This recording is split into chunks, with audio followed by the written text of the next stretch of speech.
Good morning, everybody, and welcome to Living Astrology with Janet Hickox. Grab your cup of coffee or your tea, sit back and relax, and let's chat about what is happening up in the sky today. Sorry, I've got to move my... Oh, there I go. Somehow anymore when I hit mute, it doesn't stay muted. Just like it doesn't turn itself off by itself like it's supposed to. It's like every time there's this little minor change in the computer, all the programs and applications don't work right, which is sort of annoying, but it's the world we live in. What can I say? So I hope everybody is doing well this morning as we are sitting here right now about 45 minutes away from the void of the moon breaking with the movement of the moon out of Gemini and into Cancer. So we're sitting here on the verge of a shift in the energy. So we're going to want to talk about that today as far as what does it mean for us when the moon moves into Cancer and shifts us all to more emotions and emotional moodiness. As well today, I want to talk about a couple of, one major transit and another minor one, creating some discomfort, let's say, in our lives over the next few days. And then as well, we are sitting here today at the beginning of a new human design week. So we want to get into what does that mean for us. And this is the week that I had told you where the Earth was sitting at the gate of shock, gate 51, which is now called the gate of initiation. And the sun is sitting at the gate 57, which is the gate of intuition and instinct. So we have intuition and instinct playing with initiation. It ought to be a fun one, right? It ought to be enlightening at the very least. And then as well today at the end of the show, we will get into doing some card readings. It's Thursday. I have the three from yesterday, Debbie, Leslie, and Pauline. And I will leave it to Asa later in the broadcast to take a list for me of people other than those three. But I'm going to ask you to hold until I ask for that so that it doesn't get lost in the scrolling of the information. So hopefully, like I said, everybody's doing well today. The moon is still in Gemini right now. I knew it was sitting in late Gemini because I had this attack of the chatties this morning. I'm chatting with Asa in the behind the scenes. I'm chatting with my friend Cornelia. I'm chatting with my friend Andy. And I'm chatting with my husband who's running back and forth doing things to get ready to go to work. And then when I looked at the chart and I went, oh yeah, the moon is at 28 degrees of Gemini. It's on top of my sun. So of course I was in the chatties, right? It was like something triggered and I was in a good mood. I still am. I'm always in a good mood though, unless I'm not, which is rare, but still, right? And I just knew that that was what was happening. It will be 8:45 this morning, my time here on the West Coast, when the moon breaks the void and moves on into the sign of Cancer. So we have another 45 minutes of chatty Janet, and then we'll get into emotional Janet. No. Anyway, so let's finish our talk about Gemini energy then. In fact, actually, there aren't any other new aspects. That's why the moon is in the void, right? She's just wandering around at the moment, trying to finish that transit through the sign of Gemini. So what we really need to talk about is what it means in Cancer. So in Cancer, we have home and family, right? It's the sign of what we think of as our foundation in our roots, right? Roots literal with family members and genealogy. And JLo, you'll love that because the moon in Cancer really loves to take us on that journey into our past and into our lineage, which is our ancestry. And for those of us who've done a lot of ancestry work or genealogy work, you know how easy it is to get caught up in the stories from the past. That is very Cancer type of energy. So it's exploring the traditions of a family, of your own family, imprinting new traditions into your family, and all of this being laid out as a foundation of who you are. It's almost that home becomes the anchor so that you can go out into the world and be drawn back to a place of safety, right? It's a safe harbor. So home and family important. Safety, I already put that word out there, is also a part of the Cancer moon experience. Security, right? The safety part comes in from security. The security of having home, of having people that, you know, are consistent in your life, for having financial security. That's another big part of Cancer, at least in the world that we live in. Having enough money, having enough food in your cupboards, having enough feeling of belonging is a part of that Cancer experience. Protection, right? It offers us protection. Emotional closeness. This is a sign of caring and nurturing, of a search for intimacy, and intimacy because we belong, right? We belong, and we could share of ourselves in the context of that family. Empathy, right? Feeling for one another, sympathy, taking care of one another, compassion are all also water Cancer type emotional feelings. Feelings and moods, right? Moodiness, changing moods in response to both the things going on in the outer world, as well as the changing moods that are going on from within you. So we are more sensitive to these changes when the moon is moving through Cancer, and it creates within us a response, i.e., an emotional response to whatever the stimulus is. So maybe it's something that you hear on the news that cracks you up, right? And you just start laughing. That's an emotional response. Maybe it's something you hear in a conversation that makes you angry, or, you know, things like that. So our changing moods have to do a lot with what the stimulus is in the outer world, but also can be prompted by what is going on in here, right? Our response to the things we hear or see or feel are going on in that outer world. So in a real way, when the moon goes through Cancer, it really can test our ability to respond versus react, right? Cancer water energy can sometimes, that emotional volatility where it just can come spilling out, right? All of that emotion just makes its way out into the world. And later you're like, yeah, why did I do that?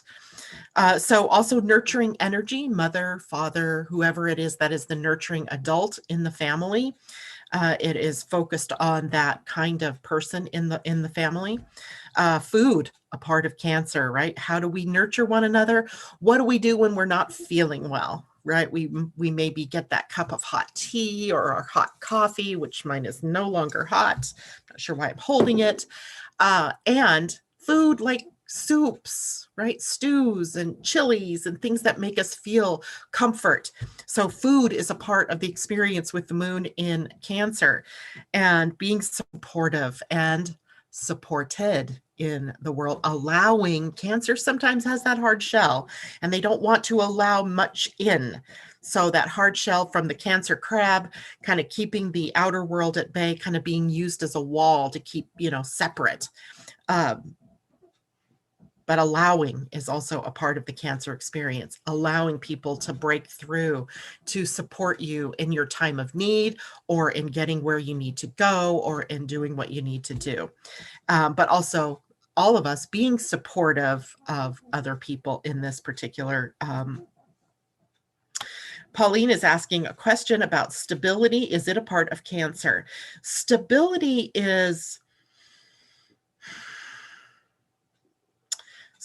really comes more through the sign of Capricorn. That's where we would build stability. But Capricorn and Cancer are opposite of one another. So you can't like take them apart and say, no, that just, you know, is over there in Capricorn, and it's more security that's over here in Cancer, because it's the security needs of Cancer that form the stability that helps the opposite point in Capricorn. So it's real easy for us to want to take a look at just the sign that we're talking about, which today is Cancer, but we have to be able to look at it across the whole of the scope of the horoscope, right? The whole of the zodiac wheel. So the opposite sign of Cancer is Capricorn. They are not, they're, you know, mirror images of one another, right? So you can't have one without the other.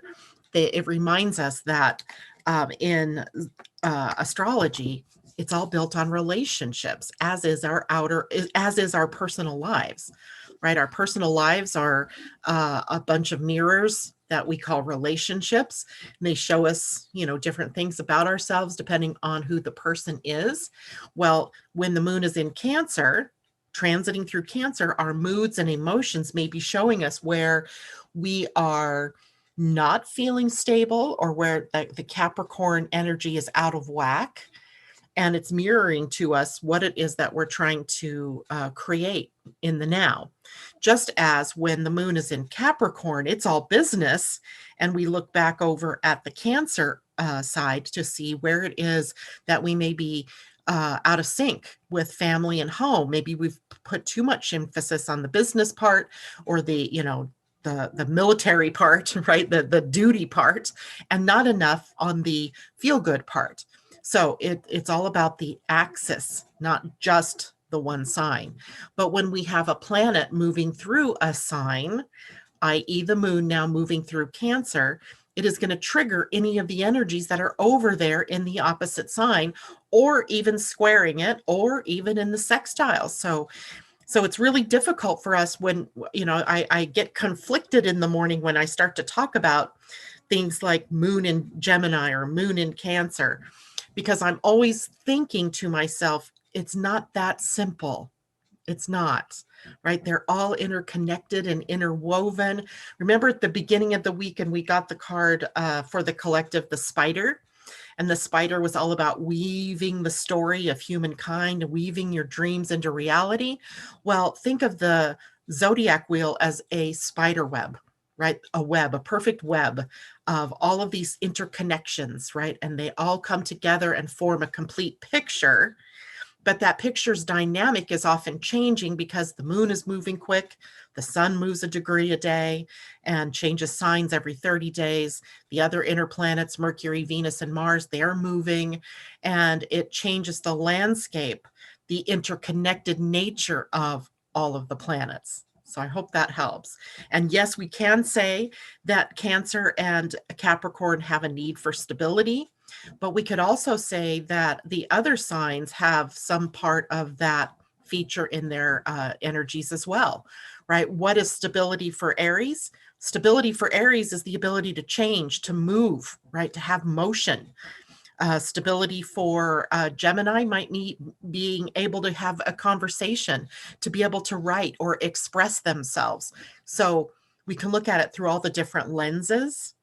But if you're thinking of stability in terms of that safety feature, right? I have this home base I can always come to, then definitely Cancer and Capricorn bring us to that kind of stability. That's a long way to answer that question. I hope that helped. Leave it to me to get outside of just the answer to the question. Okay, let's chat with everybody before I change over to the other transits for the day. Loanne, good morning to you. Christine Buckingham, hello. Pauline, obviously you've got that. Andy and Cosmic Lineage, this group. Yeah, I like that. I like that idea, Pauline. Mimi, good morning. Amy Energy, good morning. J-Lo, hello. Ingrid, good morning. It feels like a Friday. Oh yeah, I've been off all week. Totally out of sync. I don't know what that's all about. But good morning to you. And J-Lo says, Grand Rising. I love that. Kathleen Mallory, good morning.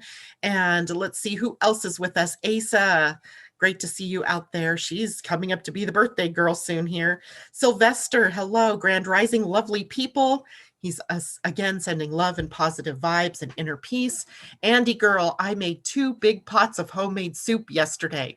You did tell us yesterday morning you were making soup, and I was thinking today I might try to make maybe a chili. I made lentil soup last week and vegetable soup the week before. I don't want chicken soup. I've had too much chicken this week, so chili sounds good. Cosmic Calibri, it's great to see you. But she says, finally, I am live with all of you. Really appreciate it if you can pick a card for me. Please, been not an easy time. Cosmic, I think your actual name is it Illyria? I'll maybe tell us what your name is. I'm just going to put Cosmic right down now for Asa. So thank you. It makes sense. Very good. Ursula, good morning. And Cosmic Calibri says, oh, I already read that one. Good. Pauline, yes, so helpful. A broad view. Ursula says, Asa, please add me to the card list. A Mayan card. I like that. By the way, I was digging through some of my books the other day because I was looking for my Courage of Souls or Courageous Souls book. I never did find that book, but I found a book that I used a lot during the 2011, 2012 period of time about the Mayan calendar. And I was astounded at how closely it follows the Pleiadian-Earth calendar. And of course, we know that it's likely the Pleiadians that gifted the Maya, the calendar, and that astronomical or cosmic evolution way of looking at what was going on here on the planet. So, Debbie, I got your name on the list already, sweetie, because of yesterday, right? So I have you already. So don't worry. You're first on the list even. So we had, I was going down memory lane, looking at all of that energy just to make sure that everything was still, meaningful to me. And it was pretty amazing. All right, so let me go back and let's just finish up what I was chatting about with Cancer energy before I go on to the other transits for the day. So 2 things left here. One to watch out for, right? We always have the positive, and then there's always that sticking side, right? The other side of things. And what we have to watch out for with the moon in Cancer is insecurity, right? Little triggers coming up where we feel insecure, where that then forces us to maybe feel more needy or more clingy than usual. Watch your children. They may actually mirror that to you, right? When they become needy or clingy, especially little children who are not filtering the energy that's coming in, then right, that maybe there's something else that you can look at within yourself. Maybe it's fear. Fear of rejection is huge in the sign of Cancer. So maybe there's something going on there. As far as health is concerned, it rules the whole breast, chest area, the pancreas, the stomach, and tumor growth is also a part of Cancer. So when we're looking at the health of the stomach, again, we're taking in, this is the inability perhaps to digest from the stomach, to send from the stomach down through to the intestines, the goodness out of the food that you are eating. So taking in and how mood, have you ever, anger, and think about how anger, if you're trying to eat something, you just can't, right? It sits in your stomach like a rock. Or think about when you're excited and you're joyful and you're sitting around a table with your whole family and everything's going well and everybody's eating. And then, your great aunt so-and-so pipes up and starts a political conversation at Thanksgiving. And now the food turns to ash in everybody's mouth as they're sort of choking and gagging on that. So amazing how the stomach and the idea of eating is affected by mood. And that is in the Cancer wheelhouse. All right. So as far as transits today, we have a biggie that we've actually been in the midst of. It's been building over the last several days from about October 2nd all the way through the 17th of this month. So we have, another week or so of this energy of Mars in a square to Pluto. And it's exact tomorrow. So it's in play. It's in play now, but I thought I would play with it today because this is about issues around control and confrontation and all of the yucca coming up from the deep. So I was thinking about this because for the last 2 nights, my husband has had dreams that are pretty terrible. One, he dreamt I was being attacked and he couldn't help me. Last night, it was a different dream. It was a weather, we're being attacked by wind. And I'm thinking in my own dreams last night, one of my sons had committed a crime and I was trying to help him get away. And I'm thinking to myself, what is all of this? And then I checked the transits today and realized that Mars in retrograde, squaring Pluto, is bringing up these dark places hidden within us. And then it may be coming up through your dreams. So that's why my first thing there was check your dreams, because your dreams may be showing you where you still are holding on to things that you cannot confront in your day or your waking life. And it's playing out in your dreams. And dreams are very symbolic. Sometimes they're psychic, definitely, but often they are symbolic of something that has not been worked through in your day life. So checking your dreams is a really good way for you to know what it is that's been needling you during the day that you haven't quite brought into consciousness yet. And because the spleen is what is activated right now in human design, as fear is one of the major themes through that center, or survival, right, which brings up fear, then is it any wonder, right? Then you throw in a transit like Mars square Pluto, and it becomes a very big deal for us to deal with our fears, right? Those, whether it's logical or not, right? So checking your dreams, finding out what has been buried, and it's coming up to the surface. It's happening in the outer world too, right? Things that were hidden come to light. Voices, messaging, uh, actions, all things that were out of integrity, because the big theme of October is integrity, and what's been out of integrity coming to light. Not so much to, shame us or guilt trip us or anything like that, but to help us to get back on the right track. Remember, Mars is in retrograde. He's having us get clear about our values and about where it is that we need to walk our talk, right? So, if you're finding yourself as a spiritual person, and you're supporting people of low integrity, you have to wonder what's out of sync there with you. And are you throwing your weight behind a person or a group, anything, that even whether it's apolitical or political, it doesn't really matter. Are you throwing your weight behind something that is really kind of diverging from your stated values? So we all get this opportunity during this period of time, and it's been ongoing to check and make sure that we're living our lives accordingly, right? If we are walking our talk, right? If we're aligned, because if you're not, things are going to come up that expose that out of syncness to you. Out of syncness isn't even a word, but where it is that you're out of alignment, where you're out of integrity.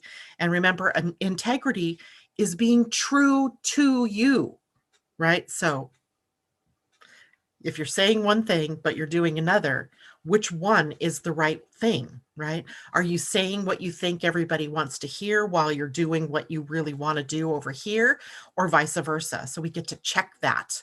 And any places where it's out of sync, it is going to show up in our faces as something for us to work through, not to, like I said, shame or guilt trip you, or, make you wrong, but to realign you, right? Realigning ourselves, getting ourselves out of that psychotic state, right? That psychotic state that Pluto's been sitting at, triggering for us for a long time, and will still continue to trigger that shadow of psychosis, so that we can get straight, so that we can get back on track.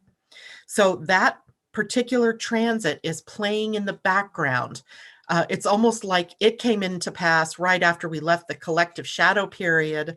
Now the shadows are up in our faces, and now we're seeing it splashed out there in the world, and hoping for us to be able to walk through it, merge through it, seeing where we've been out of alignment, and take action steps to course correct.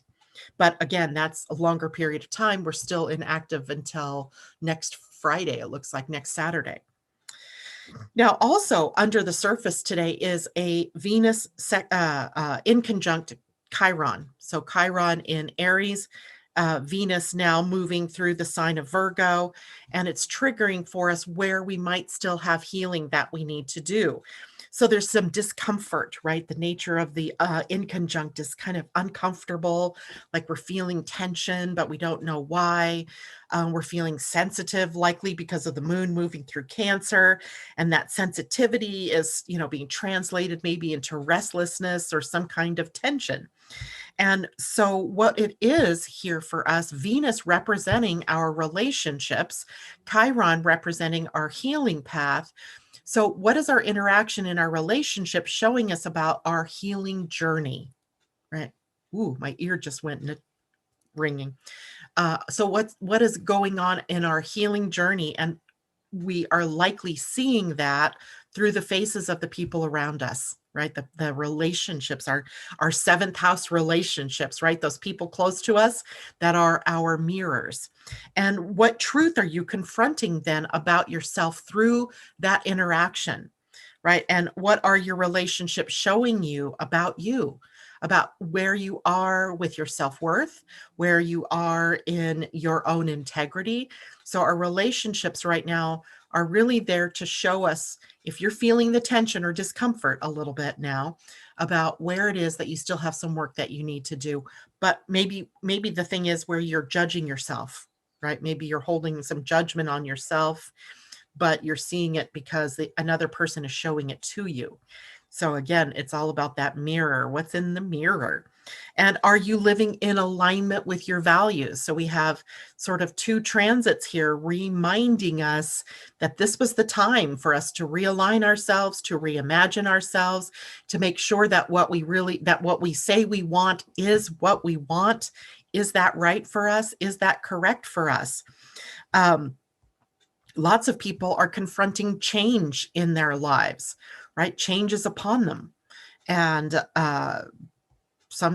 what is our reaction to change? Well, sometimes it's really positive. Other times it's like, no, don't, I can't stand one more change. But sometimes it happens in that initiation sort of way, or in that shocking sort of way. It's a great segue into the new Human Design Week. I sort of planned it that way. Let's take a look at what we can expect for the week. I'm going to share my screen here. You'll see this again later when Asa posts this for me on the Facebook page.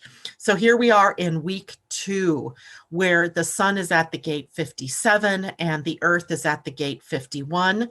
This is a week about being prepared to move through the challenges, those curveballs that life throws you, by using your instinct and your intuition.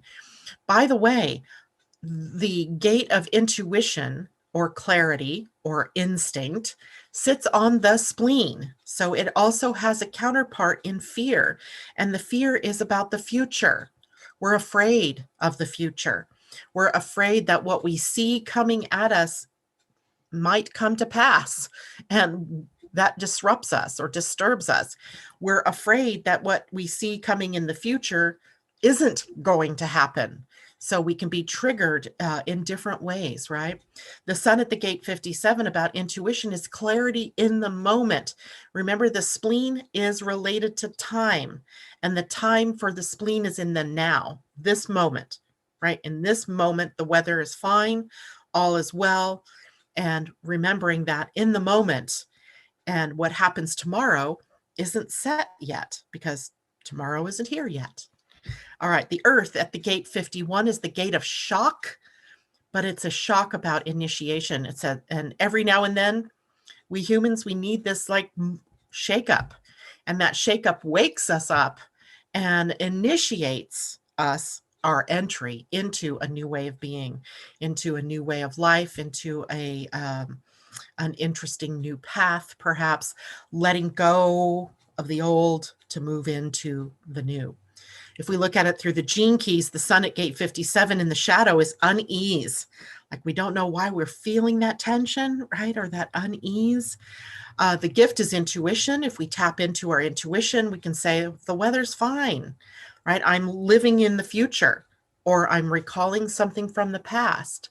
But right here in this moment, feet on the ground, here in this moment, all is well. Now, an hour from now, that could be different, because who knows what happens an hour from now, right? So staying in the now and using your intuition, leading to the siddhi of clarity, like, whew, right? Clarity. With the gate of shock or initiation, what we get in the shadow is agitation. like being in the washing machine, right? We don't know from 1 minute to the next what's coming to the surface. Also, the energy of agitation is sort of that when we are blending something, we're agitating something, boiling food or boiling something, we're bringing up the things from the bottom, right? That kind of sounds like Mars square Pluto as well, because if we don't bring up what's at the bottom to the top, it can't be exposed to the light, and it needs to be exposed to the light in order for us to see it and awaken. And that's the highest expression of the gate 51 is awakening. So we're moving from agitation to awakening via taking initiative or being initiated into something. All right, so that's our week. Let's take a look at the human design chart for the moment, which I know I saved as well. Downloads, there we go. And I'll share that chart with you so you can see what that looks like. So what you all are seeing at the moment is the human design chart of the now. So this was first thing this morning. You see the sun now at the gate 57 and the earth. That is the symbol for the earth. It looks like a circle with a cross in the middle, right? Making a quadrant out of it. And that's at the gate 51-1. And the moon was at the gate 15 down here, a hanging gate for us all at the moment. We still have our nodes that are now, this is why the theme of integrity is so powerful, because that's what this channel here, the 26 has closed up the channel connection to the gate 44, creating the need for us to break out of patterns that have kept us out of integrity and to move back into integrity, living truth, not lies, right? Lies, no. Truth, yes, right? And the bigger T truths, right? Not just little truths. But the little truths all add up, just like little lies all add up, right? So the little lies add up, and here we are in the time of the big truths, right? The little truths leading to the bigger truth, the capital T truth. And so we'll see that now for the next quarter of time that we're in here. What else? Let's see, the sun at gate 57 here on the spleen, right? So you can see it's hanging. Now in your own chart, this may look a little different, right? In your own chart, this whole gate may be open, meaning it's white. The whole channel from 57 to 10 or 57 to 20 and even 57 over here to 34 is open for you. And guess what? That creates an entire circuit in human design called the integration circuit. And it's a part of a circuit where we're breaking down information that's coming into us and understanding it, coming to an understanding of it, integrating it within us. So part of what we're integrating right now for all of us is our intuition, our connection to that instinctual part of what keeps us alive, that keeps us aimed in the right direction. The sun in human design is what gives us direction. It's almost like the sun each week as it moves gives a new directive. And then it is the earth where we are all living that grounds us and gives us what we need to be able to follow the sun's direction. So what we need from the sun's direction this week is about getting in tune with your intuition and your instinct. And what the earth is doing, what it's giving us in order to be able to do that is an initiation, right? It could be reminding us to live from our values and to be able, when we live from our values, then we connect to our higher purpose. Raise your hand if you're always struggling to determine what your purpose is. Now's the time, right? Now's the time not to struggle, but to realize you're living your purpose. Every day you're living your purpose, right? Your purpose might be to discover what your purpose is. Your purpose, like mine, is not to have a purpose, maybe not even recognizing what my purpose is until I die, right? Then I go, oh yeah, that was my purpose. Getting to the end and looking back and going, oh yeah, I get it. Sometimes purpose is elusive. And here we have a tool called intuition and instinct that helps us align with that in every moment, right? Following the right things. Your higher purpose might be just how you've come here to serve the world. or to serve in the world. Maybe you're an artist like Mimi, who does these beautiful baskets and scarves and beautiful pictures, beautiful colors. Maybe that's her purpose, to just brighten up and bring joy to the world through art. Right? Maybe your higher purpose is to work with children, to be there when their parents can't, and to love them and guide them and be there to have fun with them, show them how to play. That could be your purpose. Maybe your purpose is to be a mother, to raise children, right? To keep a home, to be able to be in the home and make the home run smoothly. Maybe your purpose is financial, to help people get on a solid financial ground. How you're serving the people in your world is your purpose. And intuitively, we know, instinctually, we know what it is that we need to do. But we have all of these other things called the mind that get us caught up in thinking. And it pulls us out of the stream of the consciousness of where it is that we're supposed to be and how it is we're supposed to serve. So this week, expect to be pushed toward the direction of how it is you're here to serve in the world, how it is that you're here to connect to your purpose. And it may happen. I've seen things like this. I've seen people who have gotten off of their purpose, and often these are manifesting generators, right? Because they're so busy doing so much that they lose sight of what it was that they were really here to do. And then something shocking happens. They come down with the flu. They, something they've been counting on financially falls through. Some kind of shock happens to wake them up to get back on the right track. It never happens to punish you, right? You're not needing to suffer because you've been wrong or because you've done things the wrong way. It's about giving you the opportunity to wake up and get back on the right track, building resilience through these different initiating or shocking events so that you can stay on target or stay on path, even in the context of a crazy world, right? Where every day it's a new drama, every day it's a new trauma. But you yourself can stay on the path through the storms and the shocks and the events of the outer world. So we have a big week at hand if you take a look at it from that point of view, and can see that shock then has a purpose. It's not about killing us, hurting us, making us wrong. It's about waking us up, right? Getting us right back on the right target. And by the way, there's two fears triggered on the spleen right now. One is the fear of the future. The other one is the fear that the past is going to repeat itself. So we're carrying baggage in one gate based on experiences that we've had either in other lifetimes or in this lifetime, whatever. And on the other hand, we're also fearing what's coming next. So it's kind of a crazy kind of week where, you might feel pulled in different directions. Okay. What's sitting at the gate of ambition? Jupiter. So expansion right now. Yeah, I love that. So Mars in retrograde has been at the gate 42, urging us to complete something. So we're on to a completion. And I really think he's the harbinger of completion of the Piscean age, letting go of all of that old Piscean energy to make way for the Jupiter-Saturn conjunction on December 21st of this year at 0 degrees of Aquarius. And so Jupiter with the gate 54, which is the gate that launches us out into the world with ambitions and goals. It launches us out on our mystical path. It is the opening gate, if you will, to the kind of a side opening gate for the mystical journey when we go through that filter of our human design. What is your mystical journey? Well, it begins with the prompting or the ambition or the question asked that requires an answer. And the gate 54 kind of acts like the boot, kicks you out into the world to go out and find your way.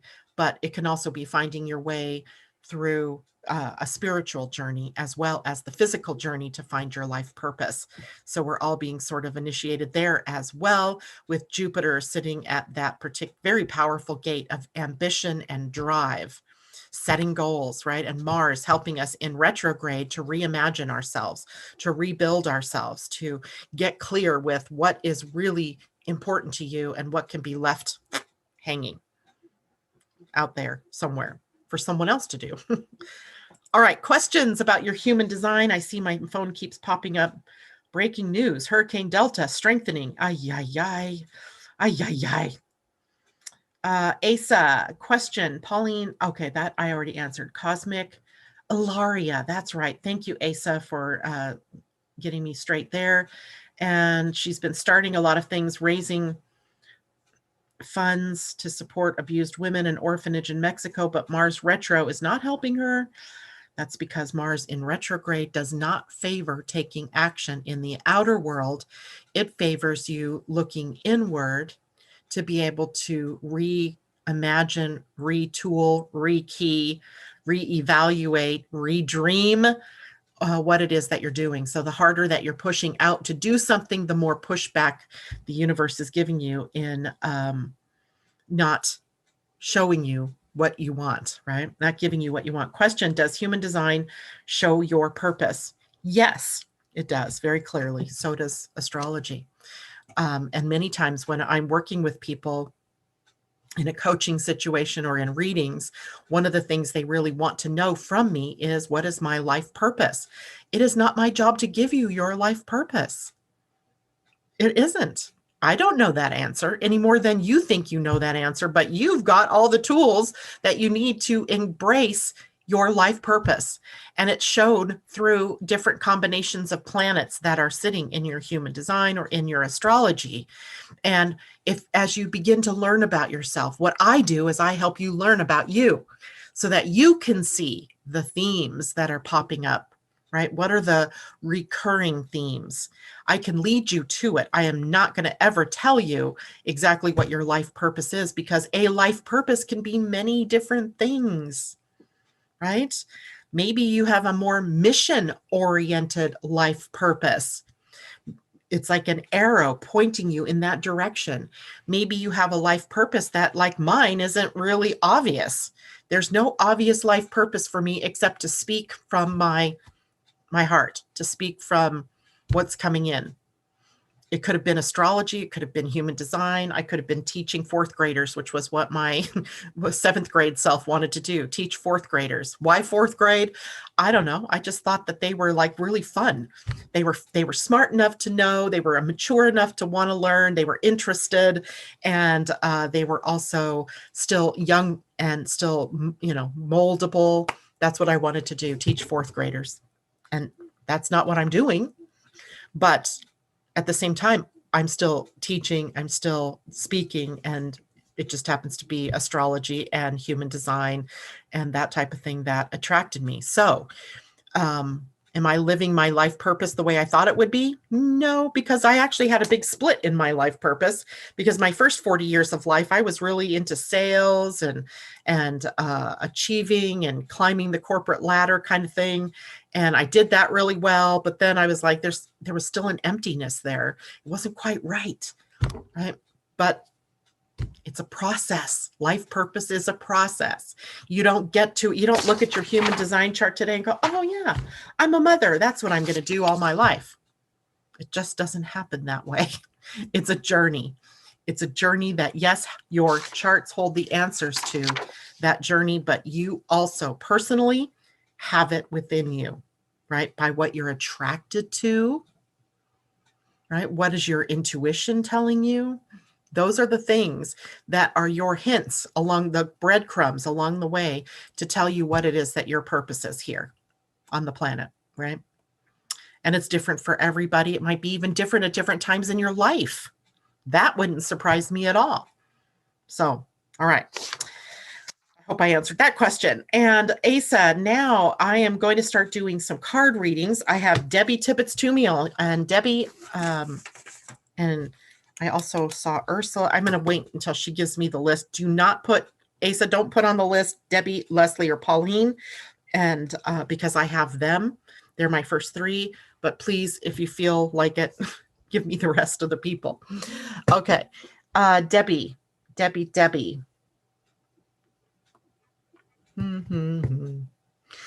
I'm thinking galactic for you. In fact, I started to reach for a different deck. It was also purple. So it was purple that sort of drew me.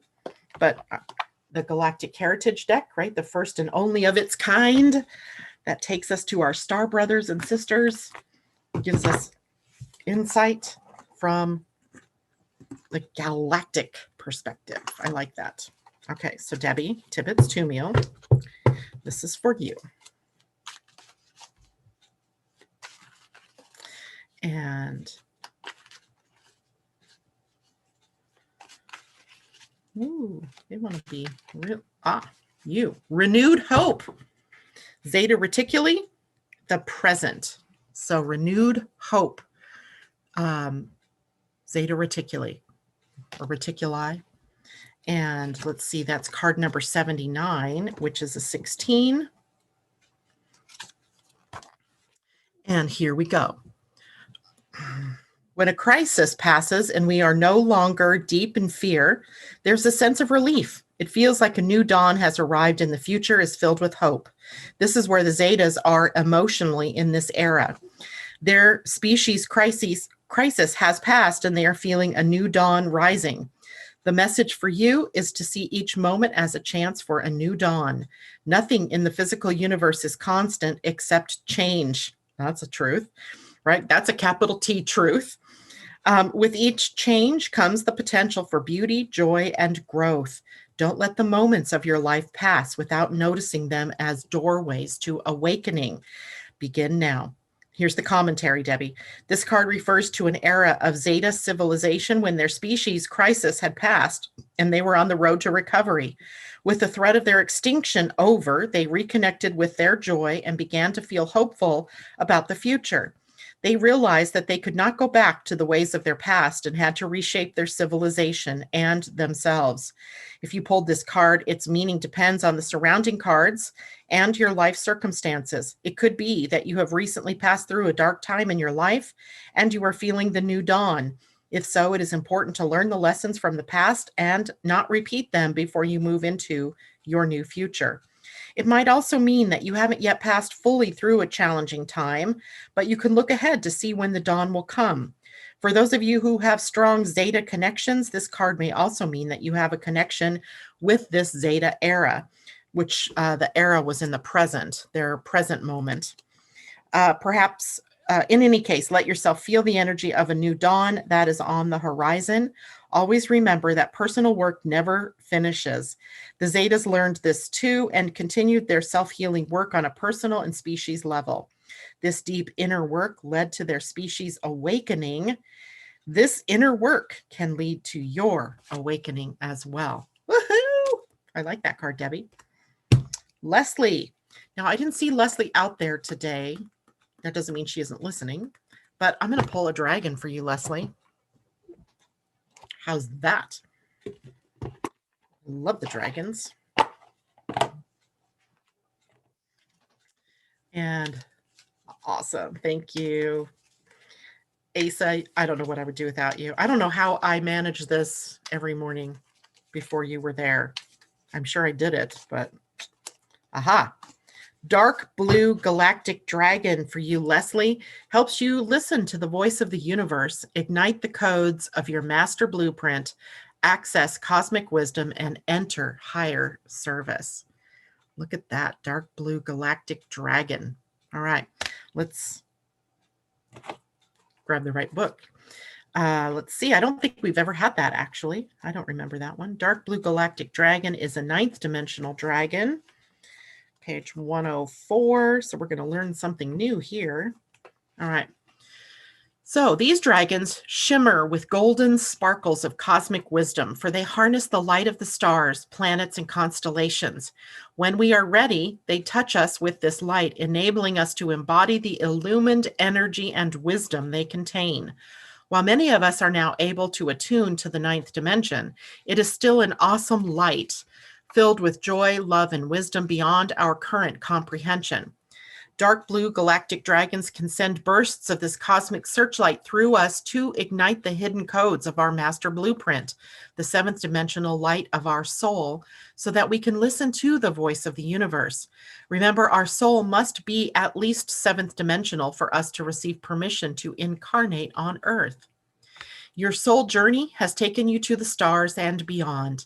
The dark blue galactic dragons now invite you to communicate with the masters of the universe, the intergalactic council, where you can contribute your energy for the smooth ascension of the planet. It is time to listen and serve. Ask the wondrous dragon who has come to you to tune you into the intergalactic council, where you will be offered the honor of petitioning the council. Decide whether your petition is for the welfare of animals or humanity, or to assist the ascension of the planet. Then ask the dragon to take you to the council to present your petition. Dark blue galactic dragons will also instruct you during meditation or sleep. This will enable you to serve in a galactic capacity and will hugely expand your energy fields. Wow. I think we did have this card before because I remember reading that. There you go. Dark blue galactic dragon for you, Leslie. Lovely, lovely. Pauline, you are next. Did you have, I don't remember if you said what kind you wanted, what kind of card. So let me think about this one.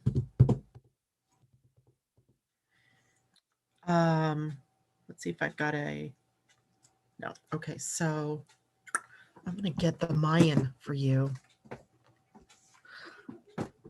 I'm going to use them anyway for Ursula. So let's use the Mayan for you as well, Pauline. And we haven't worked with these babies in a couple of weeks. So let's do that.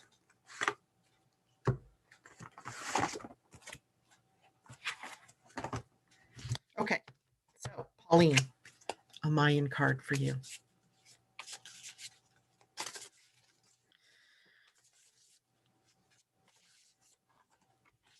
Kimi, which is one of the day signs, right? One of the day signs in the Pleiadian-Earth energy. It's transcending energy, transcending, or Kimi. So let me find that one in here. Kimi comes before Monique. There it is. So there's always a little poetry, a poem, Lord God have mercy, that comes with each of these earth signs. And it says, velvet soft enclave of release, death in which I do not die, receive me, assist my surrender that I may enter innocent into the sacred garden. In receiving Kimi, you are being asked to release and surrender. Surrender is the opposite of giving up. It is freeing yourself from the desire to be in control, letting go of how you think things should be. Surrender is freedom. You are being invited to release yourself from the bondage of preconceived action, to let everything be all right as it is, so that you can live a more inspired life in the moment. You are being asked to take action in the process of surrender and release.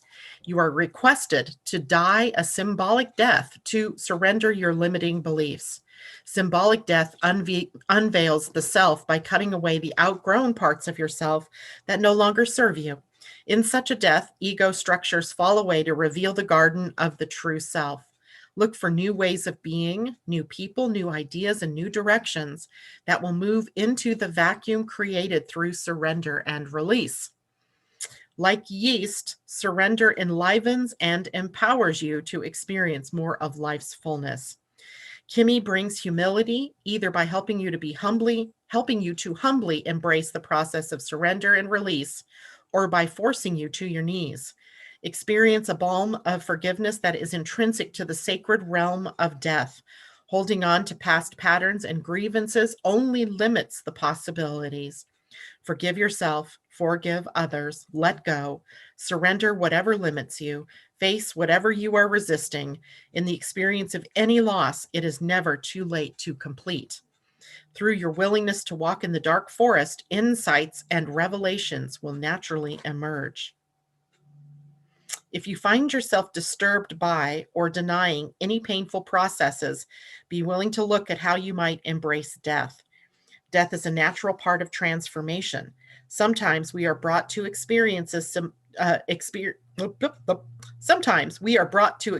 symbolic deaths, such as a loss, divorce, illness, or separation from others. As you embrace these seemingly dark or difficult experiences, there we go, they will release you from attachments and expectations, clearing you to more fully receive the light.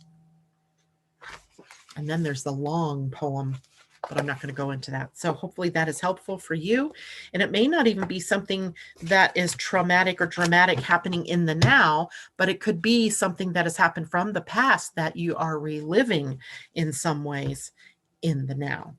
Okay, so now next was Cosmic Ilaria, your choice. Ilaria, I think you're out there on the streets of Mexico trying to fight a battle, right? Do something good with your magnificent energy. So I'm going to pull you a dragon to help you on that path. Dragons are pretty powerful, magical beings. They've emerged into our consciousness in a big way, kind of like unicorns now are sort of in there. So let's see what dragon you get here. You have a black dragon, cocoons you so that your divine potential grows. Meditate, reflect, undergo a metamorphosis. That sounds pretty powerful.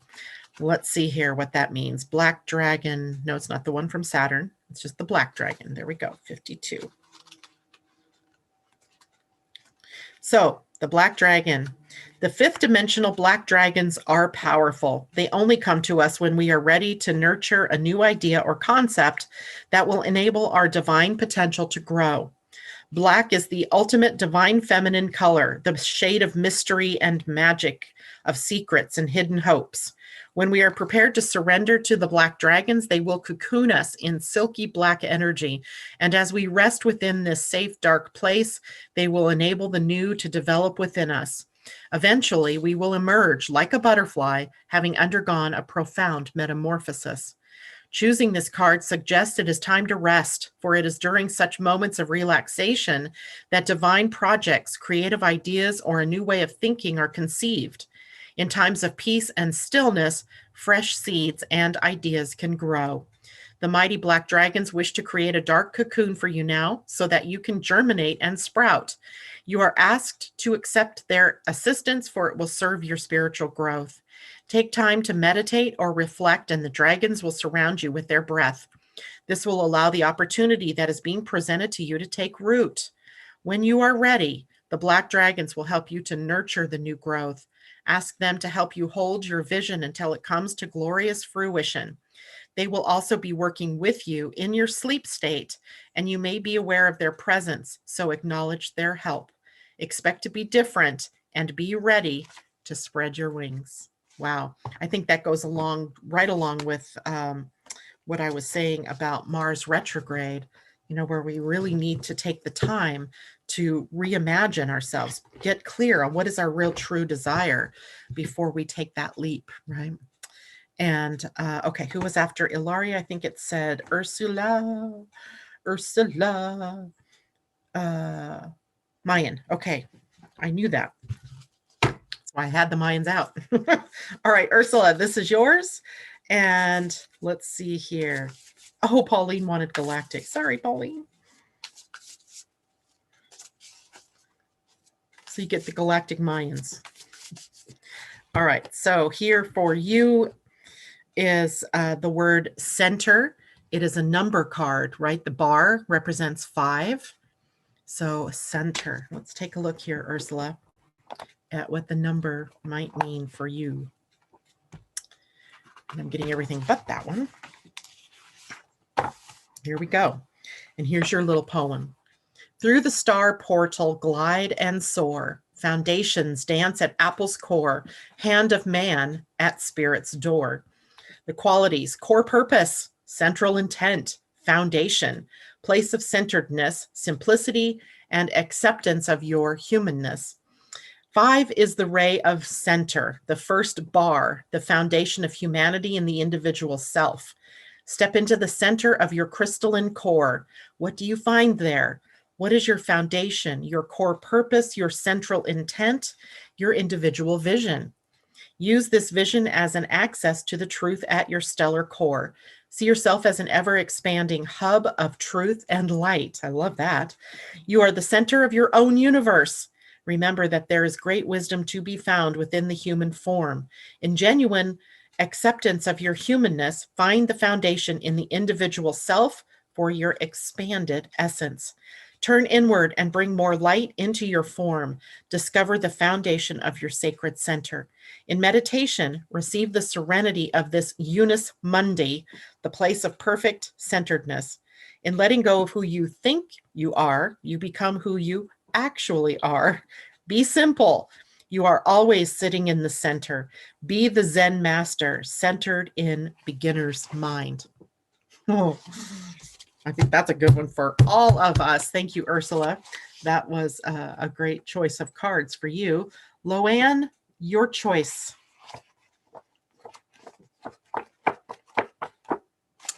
Well, Loanne, I think you need a spirit animal.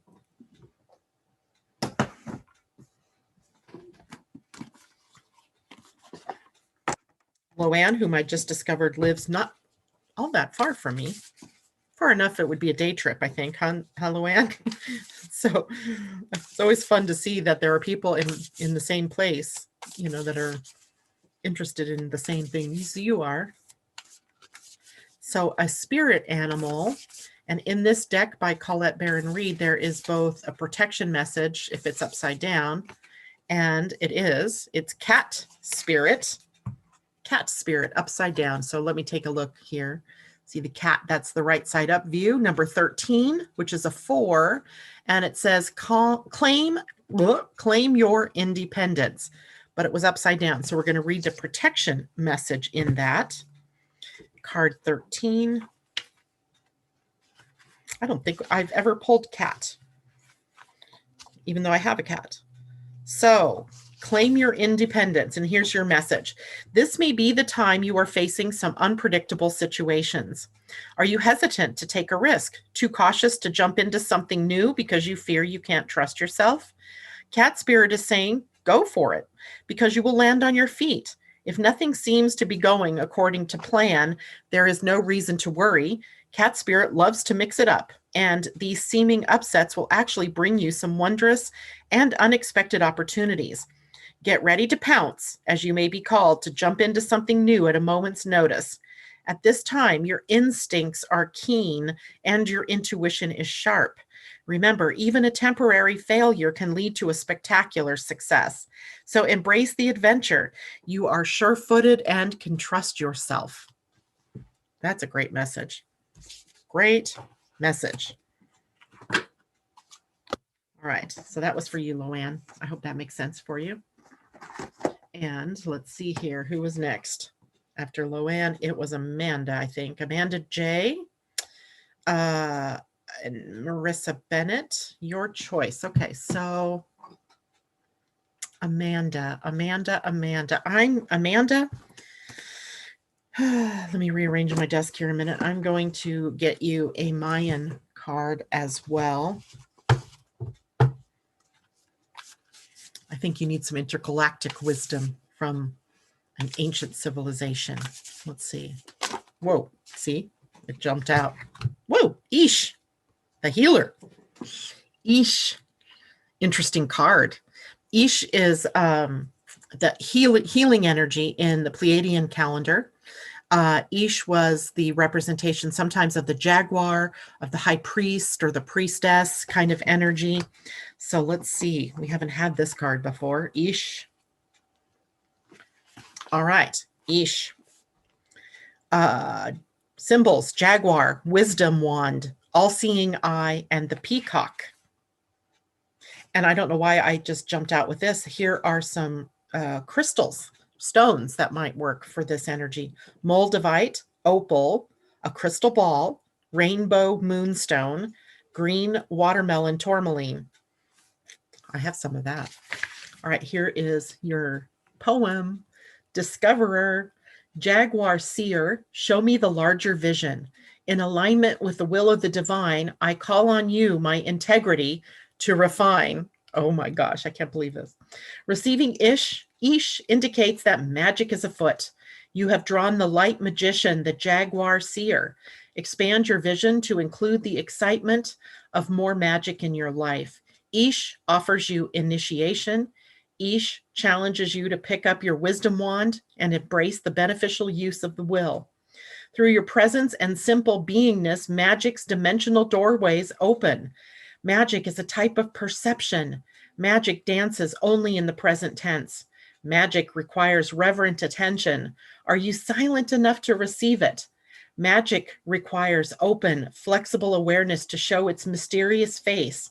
Thus, if you are trying to be in control in your ego, you probably will not perceive what is magical around you. Simplify, stop thinking, and enter into direct perception of what is. Magic will have no choice but to dance with you. It reminds you to align your will with that of the divine and to look inside, not outside, for the answers that you seek. Through the lens of integrity, examine your motivations and actions. Through the lens of heart knowing, guide, direct, and align your intentions. Think with your heart. Act as a torchbearer for the light. Allow yourself to be danced in divine innocence as a channel for the most expanded magic. Step into self-empowerment. When you align with what gives you joy, expressing your beauty and power, your natural energy expands to include more of who you are. Nothing and no one outside yourself can give you real power. Empower yourself by directly addressing the situation at hand. Act with integrity, and magical outcomes will naturally blossom. Oh my gosh, that was a great card. Love that one. Okay, that was for you, Amanda. Marissa Bennett, my choice. You know, I'm going to stick with the Mayans. They seem to be pretty magical today. So, Marissa Bennett. Marissa.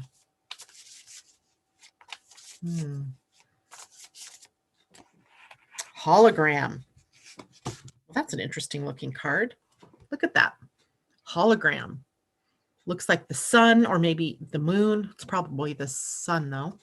And those are like human design triangles, right? The design crystal and the personality crystal coming together. Yeesh, let's see what that means. Hologram. That's one of the special cards, I believe.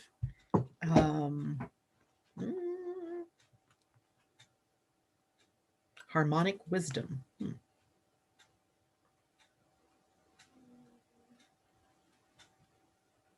Whoa. Okay, where are those cards? Ah, found them. Okay, so hologram is...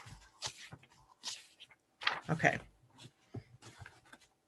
So these cards are called the lenses. So that's an interesting way to look at these cards. Hologram says the qualities are a quantum leap into light, overview, reflected image of the one, greater reality, expanded viewpoint, evolution into wholeness, and entering the big story. In the midst of the collective trance, it is easy to see yourself as imperfect and unworthy. Release your self-limitations. You are literally creating reality with your perceptions. Receiving this lens indicates that healing any perception of isolation or separation from unity with Source is a major life lesson. In receiving this lens, you are being asked to find a vision of your part in the greater hologram, the reflected image of the great central sun, the Source. Let go of the perception of your life as a contracted ego in the small story. You are entering into your multidimensional presence in the big story, the larger pattern of the unfoldment of your intended purpose for actually coming to the planet at this time.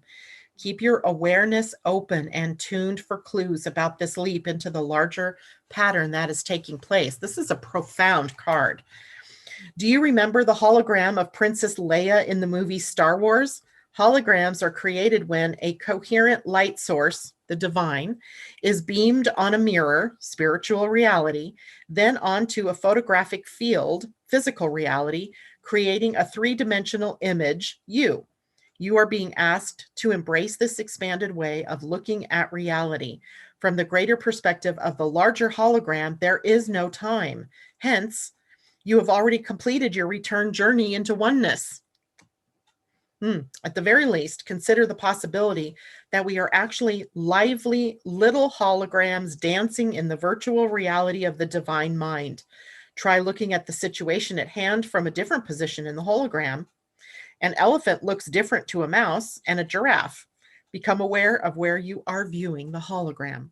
The changes needed to bring you into alignment with perceiving your wholeness are mirrored in your external reality. What reflections are presently being provided for you in the people and processes in your life? What you see around you is your homework in the process of spiritual evolution. Become aware of the gifts being offered in these reflections. There are no mistakes or failures in your life. There is no way to do your life wrong. Listen to that, everyone. I'm going to read that again. There are no mistakes or failures in your life. There is no way to do your life wrong. Take a deep breath and relax. What you are experiencing right now is perfect for your evolution into wholeness.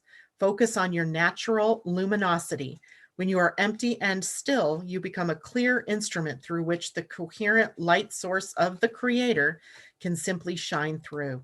In this way, you fulfill divine purpose simply by being. It's not about what you do, it's about who you be. Perfect. All right, Marissa. I think that is it. I'm already over time. Oh, Michelle, good. My choice. All right, Michelle, good. You will be the last one for the day. Because we're on such a roll with the Mayans, I'm going to give you a Mayan.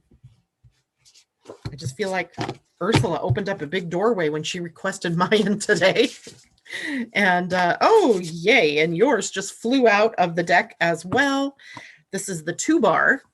5 and 5 is 10. And it says manifestation, manifestación.